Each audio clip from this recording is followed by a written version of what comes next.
What's up, beautiful people? It's your girl Kasey, and I just completed dry January. And I want to tell you what it's taught me. It's actually taught me a lot about myself, a lot about my finances, a lot about my mental focus. I say that I did dry January, but there were a few days that I did not complete dry January or do dry January. And I think that even allowing myself to mess up taught me a lot about dry January and about myself. So I will say that the first thing is grace. It taught me to have some grace about myself. You're not always going to get it right, and you have every intention to get it right? That's the only reason why you're going into dry January, to complete it, right? And not have alcohol for the whole month. But that was not the case for me. But I feel like grace just allows you to know that you're not always going to get it right. And we're not going to get it right by design. That's how God made us, not to be perfect, but to be perfect in Him. You know what I'm saying? So we are dependent on Him. I've learned to give myself grace during dry January, and I've learned how to give myself grace. I feel like before, I think it's very easy for people to say, oh, just give yourself grace and la la la. But if you're a type A personality like myself, it's very hard to forgive yourself for not completing a goal or not accomplishing things that you set out to do. It's not, God, you know my heart, but it's, God, I am imperfect. And please search me, search my heart, and take out all the impurities out of my heart, God.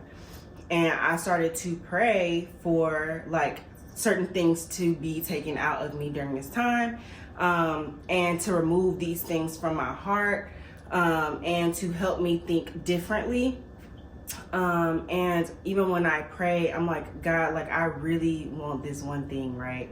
But if I do not get this one thing, please allow my heart not to be hard by your no.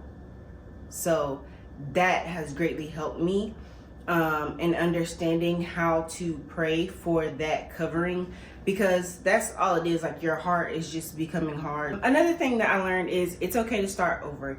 And I don't mean in the sense of starting the month over, or just starting from wherever I was and doing 31 days that way. No, it's okay to start right where I am and just not give up, because so often we're oh, okay, I'm doing a 21-day fast, or a 31-day, or a 30-day fast, or whatever the fast is. You're oh, I messed up this one day, so I quit, or I want to lose 10 pounds, but I accidentally gained 2 pounds, so I quit on this journey. And quitting on the journey is just letting the devil win. And so I really have learned to start over and be okay with where I'm at when I start over. So like I said, I did not do 31 days no alcohol. Majority of my days were no alcohol. But I did put systems in place to transform my daily life. Ooh, that every time I say that, it just hits me differently, because I'm we think that we can do this alone, but we can't. We're not made to do this alone. So I did have accountability friends during this time where I was hey, I just want to let you know that I'm doing dry January, and I'm going to report to you and let you know how I'm doing. I'm already talking to them on my best friend on a daily basis anyway, whether that's text message, Instagram, or whatever. So I can just be hey, I didn't drink today, or I did drink today, and I'm gonna be honest, but every time I did have a drink, I gave extra and tied that month, or I donated it to the Boys and Girls Club, or I am gonna donate, and I'll get to that later.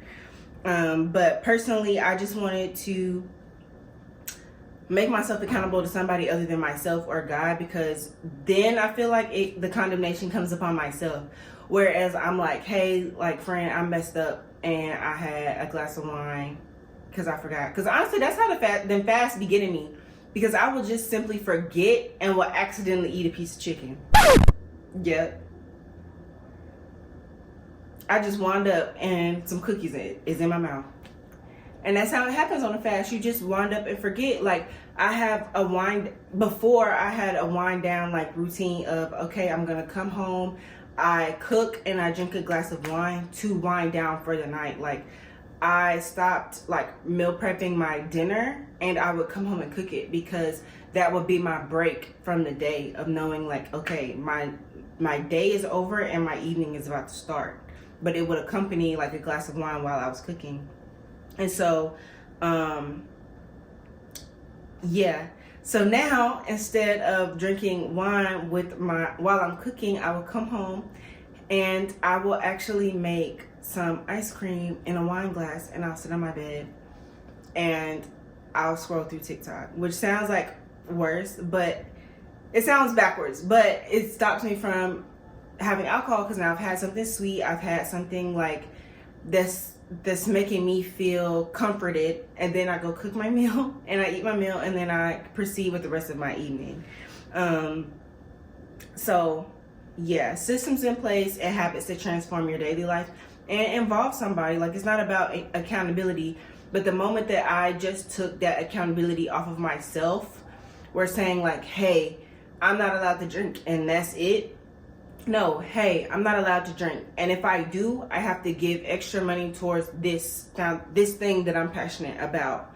And having that, just saying like, it's okay if you do drink, but this is what you have to do, and it's not a consequence, because I love giving, and I love donating my time, my talents, and my money towards the things that I'm passionate about. So it's like, okay, it's not a win-lose situation, it's still win-win. Like, I'm not drinking, or if I do drink, then I definitely have to give to something that I love extra. Like, on top of what I do already, I have to give extra. Also, during this fast, I learned how to journal during this fast. Like, I don't know if maybe like I just didn't have the patience before to journal or what to journal, but as soon as I started like just free flowing like my thoughts onto the page, like it just became so much easier for me to journal. I don't know if it was because like it made me super bored earlier, like before I really got into journaling. Like I was like, I don't really understand the purpose, I don't really know what to write, I have other things that I would rather do. But when it became a part of my habit, it became easier to do. And now I can write 2-3 pages of journaling in a night. And it feels really good because it's like giving me something to do in the evening other than just sitting and watching TV and having a glass of wine. And I'm getting all of this stuff off of my mind and out on paper. And I'm really able to like search where this stuff is coming from and how I feel and how I operate on paper. So I really have loved doing that. And so with that same vein, it gave me a lot of clarity. Yeah, like I feel like I haven't been this clear in my mindset in a while, and I've started to truly hear from God, which I'm going to do a separate video about. But I started to truly hear from God because I was diligently seeking him. Like during this dry January, not only was I not drinking, but I am participating in the reading the Bible in 365 days. So I'm now in the book of Numbers. When I started J School, I wasn't sure what direction I wanted to take my life. Now I do have like a direction, a plan, and I do have something that I'm like, okay, this is coming into focus for me. And it's not just like career related. I feel like it's just overall in life, like what matters most to me. And all of that is coming into play because all of that stuff is being tested right now. And I will say, like, I've not only been able to become more passionate about my lifestyle, but how I interact with my lifestyle and how I interact with my thoughts and feelings and moving in ways that I would have hesitated on before. And even still, like there's still times where I'm like grappling with what I should do in an instance, but at the end of the day, I'm like, you're just gonna have to move. Like you're gonna have to move, and if it's the wrong move, it's okay because God's grace will suffice in my insufficiencies. And I will maneuver, and I will be okay. I will be okay if I mess up. And I hate to use the term mess up, but during this time I realized, like, Kasey, you don't know it all, and you won't know it all. You will never know it all.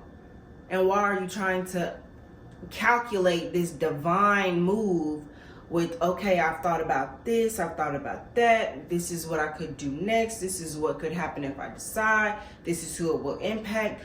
All these things will still be here, but what's not gonna be impacted is you gonna move or not. It's just that simple. Are you gonna do it or not? Are you gonna stick up for yourself or are you not? Are you gonna continue to feel this way or are you not? If you do decide to do this, then what? Then what? That's what I really want to tell everybody, because my favorite verse, Exodus 14:14, the Lord will fight for you. All you do is stand. I will stand on that verse till the day of my end. I promise I will, because the Lord is always fighting for me. And even when I think I'm fighting this battle alone, I know I'm not. I will live. Exodus 14:14. Anywho, so to wrap this all up about dry January, I did have a drink in February, and I've decided to give alcohol a rest for good. I mean, I may have like a glass of wine with dinner, but it'll just be one glass of wine. It's not gonna be a celebration anymore. I've decided that. So during dry January, every day that I drank, I checked off the box. And whenever I did not drink, I checked off the box. And if I did have a drink, I put a tally for how much money I owed towards the thing that I'm giving to. And that check system and tally system still exists today. So I did give myself a tally for February 1. And I continue to do my check boxes every day since, and I plan on keeping that going throughout the year, and we'll see what happens. Some people ask about like weight loss during this time. I only lost 2 pounds, but that wasn't like my focus of not drinking. My focus of not drinking was mental clarity. So hopefully this video helped you guys. It feels good to talk about it with you guys. And I look forward to seeing you in the next video. Okay, bye guys.